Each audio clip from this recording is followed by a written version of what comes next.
Bonjour et bienvenue sur FormaMotion. Dans cette vidéo, nous allons voir comment créer un logo web 2.0 sous Illustrator. Alors avant de commencer, vous devez savoir qu'Illustrator est l'outil par excellence de la création de logos et qu'environ 85% des logos que vous voyez tous les jours ont été finalisés sous ce logiciel.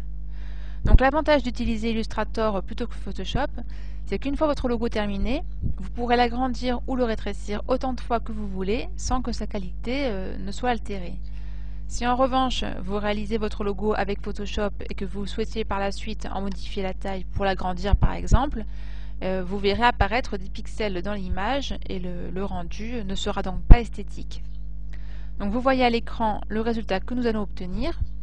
On retrouve les caractéristiques de base d'un logo web 2.0 avec donc le côté reflet, donc l'aspect reflet, et le texte bicolore. Alors j'ai ajouté une étoile pour finaliser la création. Alors ce petit préambule théorique est terminé. Passons tout de suite à la pratique. Je vais créer un nouveau fichier de 600 pixels sur 400 et je ne touche pas aux autres réglages. J'appuie sur OK. Je vais entrer mon texte. Donc moi je vais entrer le nom du site, donc FormaMotion. Je vais choisir une police d'écriture bien large, bien épaisse pour que le rendu soit meilleur.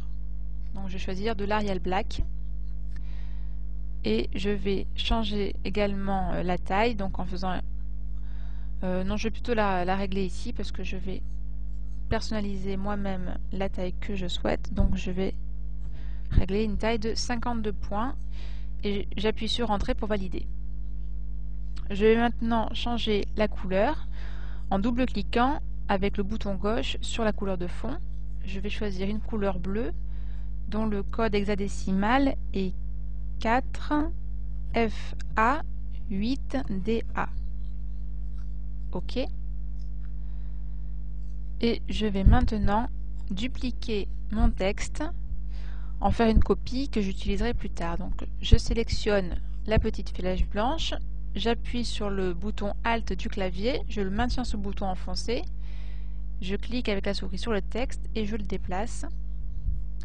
Je relâche la souris et le bouton Alt. Donc je laisse ma copie ici pour le moment et je la réutiliserai tout à l'heure. Pour l'instant, je vais revenir à mon texte d'origine et je vais donc appliquer un dégradé afin de rendre le haut du texte légèrement transparent. Donc pour cela, je vais sélectionner l'outil rectangle et tracer un rectangle autour du texte en laissant un minimum d'espace entre les lettres et la bordure du rectangle. Je vais dans dégradé, la palette dégradé, je clique sur la barre de dégradé et je vais définir un angle de 90 degrés. Maintenant je vais cliquer sur le petit losange et l'emplacement je vais le régler sur 85%. J'appuie sur Entrée pour valider. Je vais maintenant à l'aide donc de la petite flèche noire sélectionner le rectangle et le texte. Je vais dans la palette transparence, je clique sur la petite flèche et je vais choisir créer un masque d'opacité. Alors là, vous pouvez observer vous-même que le haut du texte est légèrement transparent. Je vais maintenant sélectionner l'outil ellipse et donc tracer une ellipse légèrement sur la partie inférieure du texte. En double-cliquant sur la couleur de fond, je vais la remplir de blanc et je vais régler l'opacité. Je vais diminuer donc cette opacité à 40%. Je peux modifier la taille de la sélection en me servant donc des poignées, donc ici en haut, en bas, à gauche et à droite, jusqu'à obtenir l'effet qui me convient. Donc là je vais laisser comme ça. Et je vais maintenant m'occuper donc de la copie que j'avais réalisée tout à l'heure, qui va me permettre donc de réaliser le reflet. Alors je vais faire un clic droit avec la souris pour choisir l'option transformation et je vais choisir l'effet miroir. Je définis un axe horizontal. OK. Voilà, je vais maintenant réutiliser l'outil rectangle pour faire à nouveau comme la même opération que tout à l'heure, c'est-à-dire créer un effet légèrement transparent, mais cette fois au bas du texte. Donc j'englobe, je vais faire option annuler rectangle parce que je suis partie de trop bas. Donc j'englobe mon texte, je vais dans dégradé, je clique sur ma palette, je vais définir comme tout à l'heure un angle de 90 degrés, mais cette fois je vais faire passer donc le noir à gauche et le blanc à droite, puisque c'est le bas que nous voulons rendre transparent. Je vais définir donc l'emplacement environ à 85, bon 95, voilà 85,4, ça ira, et je vais sélectionner mon texte et mon rectangle. Je vais dans transparence, je clique sur la petite flèche et je fais créer un masque d'opacité. Voilà, donc maintenant je vais accoler mon reflet à mon texte d'origine. Voilà, alors maintenant pour finaliser ma création, je vais créer donc un symbole, une sorte d'étoile à plusieurs branches que je vais placer en haut à droite. Alors pour cela, je vais sélectionner l'outil texte, cliquer ici et aller dans la palette donc caractère, non pardon, plutôt texte, glyphe, et je vais double-cliquer sur le R entouré d'un cercle. Je peux fermer cette fenêtre. Je vais sélectionner donc ce R et je vais faire un clic droit avec la souris pour obtenir l'ensemble des polices et sélectionner donc la deuxième série de symboles. Donc en faisant cette opération, j'obtiens l'étoile que je vais pouvoir agrandir.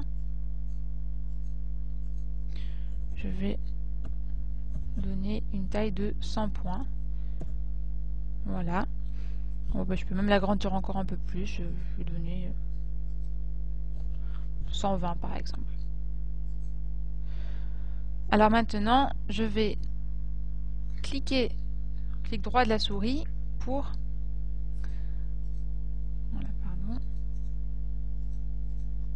je vais sélectionner d'abord et faire un clic droit pour vectoriser ma sélection.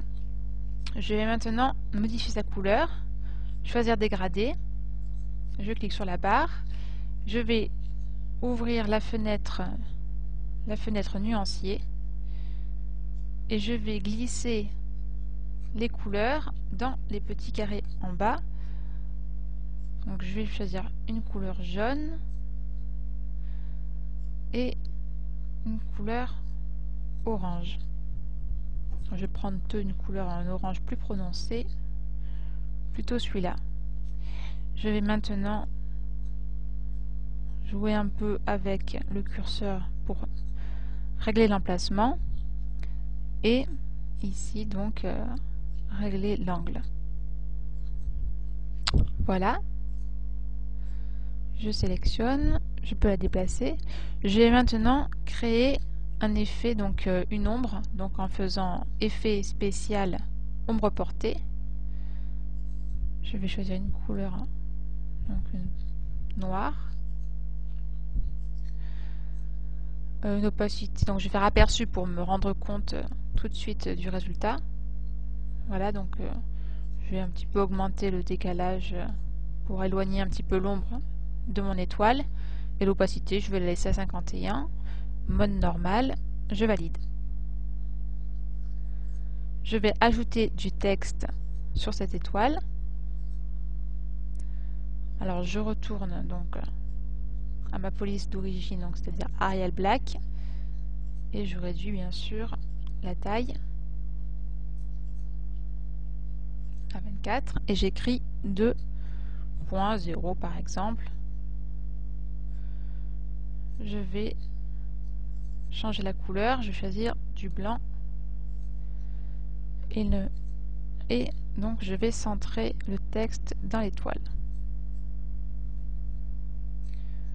Voilà, je vais maintenant sélectionner l'étoile et le texte, faire un clic droit avec la souris et choisir l'option associer, ce qui va me permettre de déplacer l'ensemble de l'étoile plus texte et de le positionner ici. Voilà, ce tutoriel est à présent terminé. Vous voyez donc le résultat qu'on a obtenu à l'écran. Merci d'avoir suivi cette vidéo et à très bientôt sur Formamotion.